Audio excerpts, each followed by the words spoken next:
हाँ तो guys, SBI clerk prelims exam होने के कगार पर है। तो अब हमें एसबीआई क्लर्क मेंस एग्ज़ाम की तरफ बढ़ना चाहिए। तो एसबीआई मेंस एग्ज़ाम का जो पैटर्न है वो इस प्रकार है, जैसे कि जनरल इंग्लिश है, क्वांटिटेटिव एप्टीट्यूड है, reasoning ability and computer aptitude है, और जनरल एंड फाइनेंशियल अवेयरनेस है। और जैसे कि इसमें मैंने लिखा है कि एग्ज़ाम कैसे डिवाइड है। जैसे जनरल इंग्लिश 40 मार्क का आएगा, क्वांट 50 मार्क का आएगा, रीजनिंग और कंप्यूटर 50 मार्क का आएगा, जनरल अवेयरनेस है तो 50 मार्क का आएगा। तो गाइस, मेंस और प्रीलिम्स में खाली एक अंतर है कि मेंस में जनरल अवेयरनेस वाला सेगमेंट बढ़ जाता है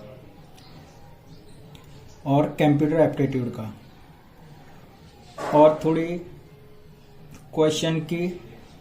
टफनेस या लेवल भी थोड़ा बढ़ के आएगा। अंतर ये है, और सिलेबस में 1-2 चैप्टर एक्स्ट्रा हैं और जो चैप्टर दिए हैं वही चैप्टर आएंगे। तो गाइस, मेंस का जैसे क्वांट का सिलेबस जैसे मैंने इधर लिखा है, जैसे सिंप्लीफिकेशन में नंबर सीरीज है, डीआई है, डाटा सफिशिएंसी है, क्वाड्रिक इक्वेशन है, टाइम एंड डिस्टेंस है, एंड वर्क है, पार्टनरशिप है, प्रॉफिट एंड लॉस है, परसेंटेज है, सिंपल एंड कंपाउंड इंटरेस्ट है, मिक्सचर एंड एलिगेशन है, रेशियो एंड प्रपोर्शन है, और एवरेज है। उसी तरह रीजनिंग में भी पजल है, कोडिंग डिकोडिंग है, रैंकिंग है, स्टेटमेंट अजम्पशन है, इनपुट है, आउटपुट है, स्लोजिज्म है, ब्लड रिलेशन है, डायरेक्शन है, इनइक्वालिटी है, सीटिंग अरेंजमेंट है। इंग्लिश में भी सेम उसी तरह ही है स्ट्रक्चर, जैसे कि रीडिंग कॉम्प्रिहेंशन है और उसके ऊपर बेस्ड क्वेश्चंस आएंगे आपको, जैसे कि सिनोनिम्स, एंटोनिम्स और अपोजिट वर्ड एक्सेट्रा, और सेंटेंस रीअरेंजमेंट है, पारा जंबल है, सेंटेंस करेक्शन है, एरर फाइंडिंग है, स्पेलिंग चेक्स है, फिलर है, क्लॉज टेस्ट है आदि।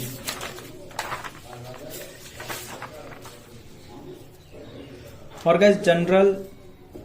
नॉलेज में कैसे करंट अफेयर आएंगे, तुम्हारे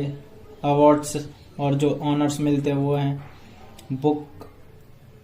और उनके ऑथर कौन है, जो बुक्स पब्लिश होती हैं मंथली, या जैसे भी बड़े लेखक की बुक्स आती हैं, या हिस्ट्री से रिलेटेड है, इकोनॉमिक्स से रिलेटेड है,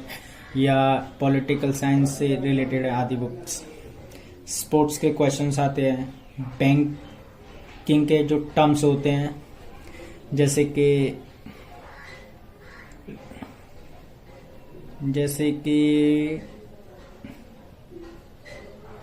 बैंकिंग के कुछ टर्म्स होते हैं ना,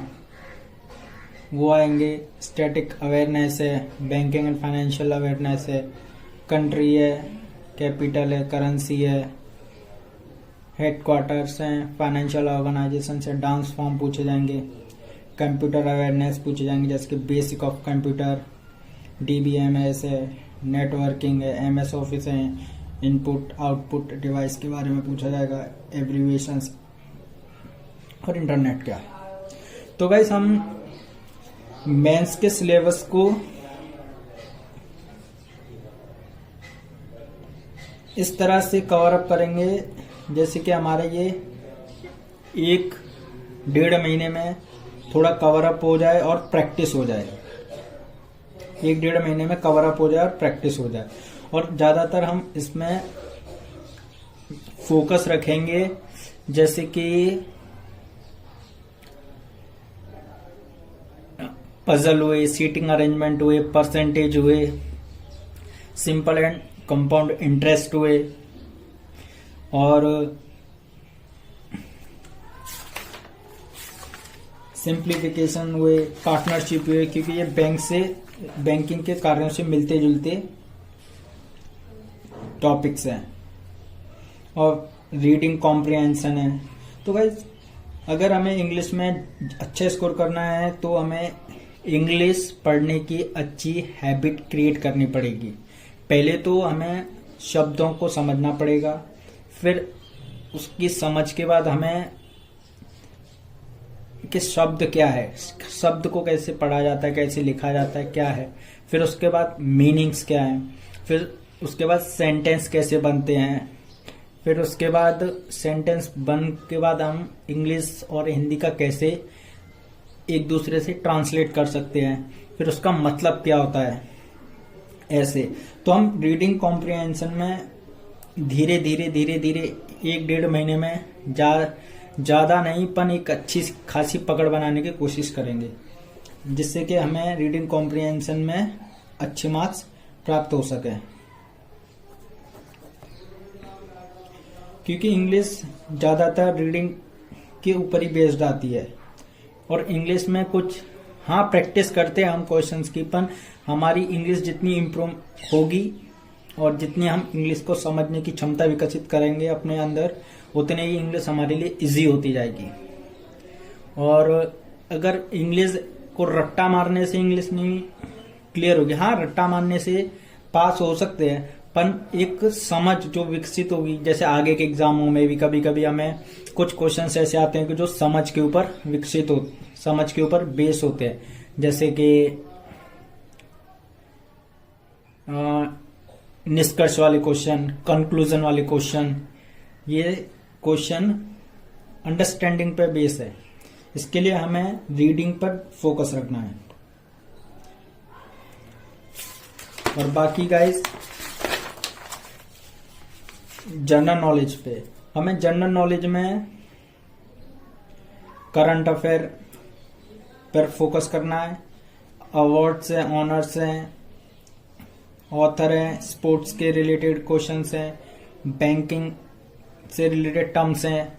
जैसे कि मनी बैंक क्या है, शॉर्ट टर्म, रेपो दर क्या है, बैंक रेट क्या है आदि। स्टैटिक अवेयरनेस है, बैंकिंग एंड फाइनेंशियल अवेयरनेस है, करेंसी है, कैपिटल करेंसी। स्टैटिक में जैसे कि ये कंट्री है उसकी कैपिटल क्या है, या कैपिटल ये है उसकी कंट्री क्या है, करेंसी ये है कंट्री कौन सी है, और कंट्री ये है करेंसी कौन सी, आदि सब क्वेश्चंस। तो गाइस मैं आपको तुम्हारे मेंस क्लियर करने में तुम्हारी हेल्प करूंगा,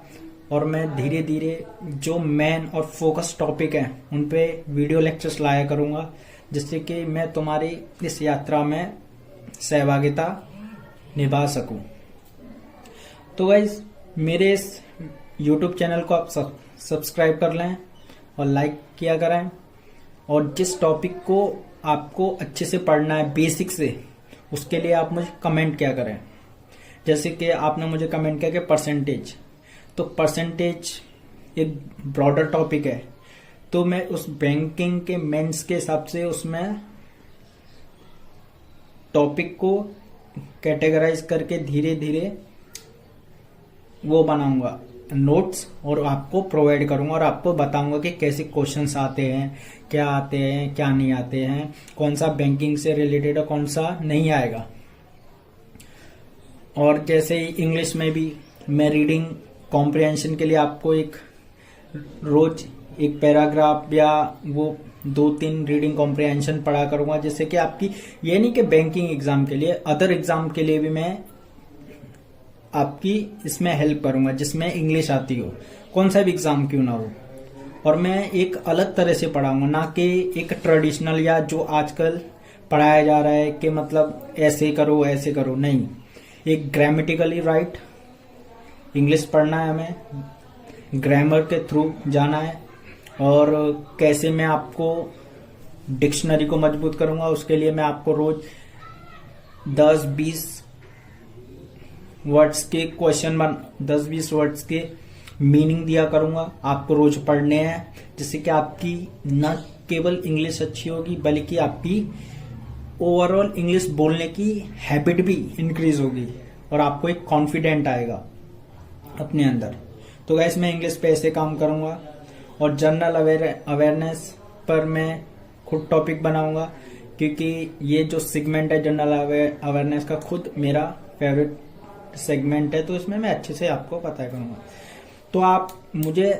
हर वीडियो के बाद कमेंट किया करें कि कौन कौन से टॉपिक में मुझे वीडियो बनानी है, मैं वही टॉपिक पे आपके लिए वीडियो बना के दिया करूंगा गाइज। तो मेरे इस चैनल को, सरकारी एग्जाम को, आप सब्सक्राइब करें और लाइक करें और कमेंट करें और इसको शेयर भी करें, जिससे कि इसकी रीच ज़्यादा होगी तो ज़्यादा लोगों को इसका फ़ायदा मिलेगा। आपके मित्रगणों को भी ऐसे, जो आपके स्टूडेंट फ्रेंड है उनको भी इसके लिए। तो धन्यवाद गाइस।